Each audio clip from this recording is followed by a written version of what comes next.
hello hi नमस्कार देखिए सकाळ बाहरी लगे ना ये मोर फास्ट मिनी ब्लॉग तो कमती लगुच निहाती हम देखिए बाहर सारे आसिक रास्ता साइड छिड़ा है ऑटो को वेट करते ऑटो आसीगला बसीगला है जाऊे दुकान को जाऊे मैंने मेन मार्केट रे आसिक दुकान में पहुँची गला देखिए छोट मोटी साइज देखिए दुकान बाहर एरिया रेडी करके सब टिफिन पड़ी आसला तो टमाटो राइस से खाइते बस पड़े दी जन सांगटा सांगे आउ ये देखिए पार्थे आसीगला हिरोइन के गोटे सांगटा है पूरा मत भिडियो ने से नईगनी भिडियो आउ देखिपार्स पूरा हिरोइन के ठेला पुणी जाऊँ मार्केट को आ मार्केट जिनस आनी पुणी जाऊँ कारखाना को कारखाना जिनस तो पठेले से जाऊँगी पुणी कारखाना घूरी आसिक जी आ गए जगह देखिपार्स कारखाना घूरी आसिक पुणी आ गए जगह को जाऊँ बटल आनते है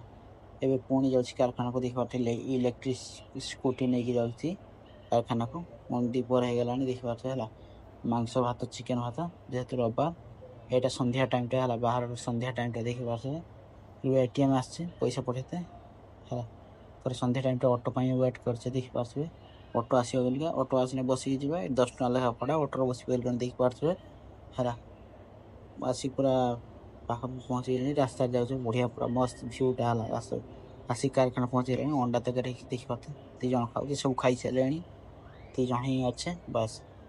तो वीडियो भल लगे लाइक कमेंट